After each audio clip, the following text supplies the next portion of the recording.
Jin menurut bahasa memiliki asal kata ijtinan yang artinya tersembunyi. Jin juga berarti sesuatu yang tersembunyi dan halus atau tidak terlihat. Adapun menurut istilah jin ialah penghuni alam gaib dan bersifat imaterial. Jin merupakan makhluk yang Allah ciptakan dari api dan bersifat gaib. Oleh sebab itu, wujud jin tidak dapat dilihat oleh manusia. Tidak diragukan bahwa jin diciptakan lebih dahulu daripada penciptaan manusia. Al-Quran sebenarnya sudah sangat jelas menggambarkan mengenai penciptaan jin dan perbedaannya dengan penciptaan manusia. Di dia penjelasan yang lebih jelas mengenai jin menurut pandangan Islam. Simak video ini sampai habis.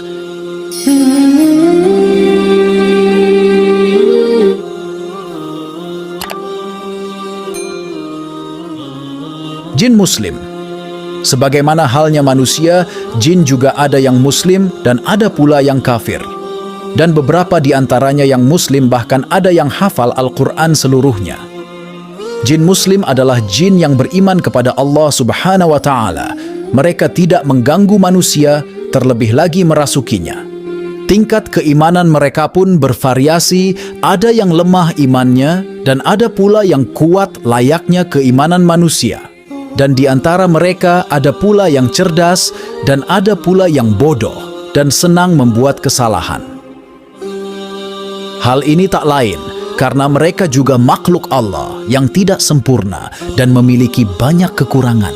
Selanjutnya, jin kafir. Sebagaimana halnya jin yang beragama Islam, ada juga beberapa golongan jin yang kafir. Jin yang kafir inilah yang sering mengganggu manusia dan menjerumuskan ke hal-hal yang keji. Lain halnya dengan jin Muslim yang sibuk memperbanyak kebaikan untuk dirinya. Jin kafir malah menyibukkan dirinya untuk mengganggu. Di antara golongan jin yang kafir itu, terdapat 3 nama yang familiar, yakni setan, iblis, dan ifrit.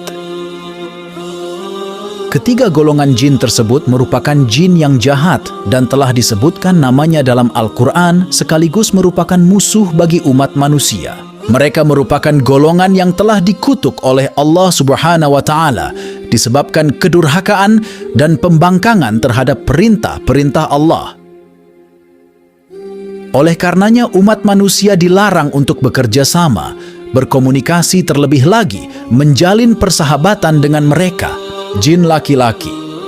Dalam Al-Quran surah Al-Jin telah diterangkan yakni, dan bahwasanya ada beberapa orang laki-laki di antara manusia meminta perlindungan kepada beberapa laki-laki di antara jin, maka jin-jin itu menambah bagi mereka dosa dan kesalahan.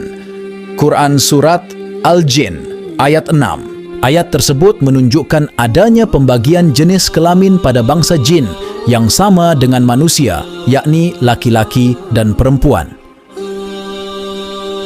Di samping ayat Al-Quran di atas, beberapa hadis juga ada yang menunjukkan adanya jenis kelamin jin, antara lain apa yang diriwayatkan melalui sahabat Nabi Shallallahu Alaihi Wasallam. Dari Anas bin Malik radhiyallahu an berkata bahwa Nabi Shallallahu Alaihi Wasallam apabila masuk ke toilet membaca, "Ya Allah, aku berlindung kepadamu dari gangguan al-khubuts, jin laki-laki, dan al-khabait, jin perempuan."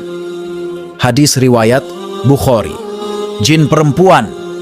Sebagaimana hadis yang diriwayatkan sahabat Nabi Shallallahu Alaihi Wasallam dari Anas bin Malik radhiyallahu an mengenai doa masuk ke toilet, bahwa jenis jin juga ada yang berjenis perempuan, al-khabitsah, yang penjelasannya telah diuraikan pada bagian jin laki-laki di atas. Jin anak-anak. Untuk jenis jin yang satu ini merupakan jin yang berbentuk anak-anak atau yang disebut juga dengan tuyul. Jin yang berbentuk tuyul merupakan bangsa jin yang masih tergolong bayi atau anak-anak. Biasanya mereka keras kepala dan belum mengerti apa-apa.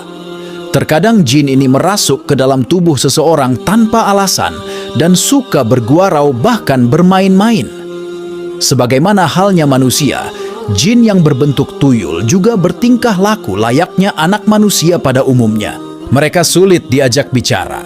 Mengingat jin bentuk tuyul belum mengerti apapun dan tidak paham dengan apa yang kita ucapkan, begitu pula kita juga tidak paham dengan apa yang mereka ucapkan.